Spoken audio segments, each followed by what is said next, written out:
സ്വന്തം ഭാര്യ ഇല്ലാതാക്കി അയൽക്കാരിയെ വിളിച്ച് വീട്ടിൽ കയറ്റി പൊറപ്പിച്ചോണാലടാ നീ. അതെ, നിങ്ങൾ തമ്മിലുള്ള പ്രശ്നത്തിനിടയിൽ എന്നെ എന്തിനാ വലിച്ചെടുത്തത്? ഞാൻ വലിഞ്ഞേറി വന്നൊന്നല്ല. കാര്യം ഞങ്ങൾ രണ്ടാം ഘട്ടമൊക്കെ തന്നെയാണെങ്കിലും അന്തസ്സായിട്ട് താലി കെട്ടി തന്നെയാ വീട്ടിൽ കയറ്റിയത്.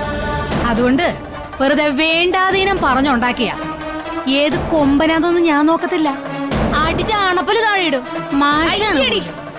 നീ അടിച്ച താഴെയിട്ട അണപ്പല്ലുകളൊക്കെ ഇവിടെ മല പോലെ അങ്ങ് കൂട്ടിയിട്ടിരിക്കുകയാണല്ലോ. വന്നല്ലേ? വന്നടി. ഒന്ന് നിർത്തുന്നുണ്ടോ?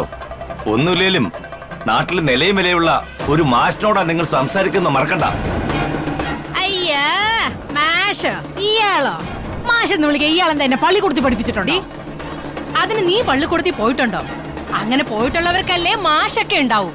എന്ത് പള്ളിക്കൂടം, എന്ത് മാഷ്. പിന്നെ അതെ, പെങ്ങടെ മോളാണെന്നും പറഞ്ഞ് തലേ ചുമന്ന് നടന്നതിന് മാത്രം കിട്ടിയല്ലോ. ഇനി എന്തിനാ ഇവിടെ നിൽക്കുന്നേ?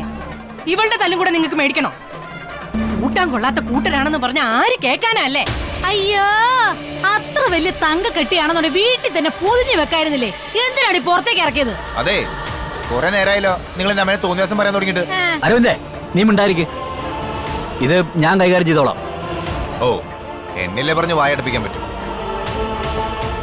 എന്റെ പെങ്ങളുടെ ആത്മാവ് ഇപ്പോഴും ആ വീട്ടിലുണ്ട്, മകളായിട്ട്.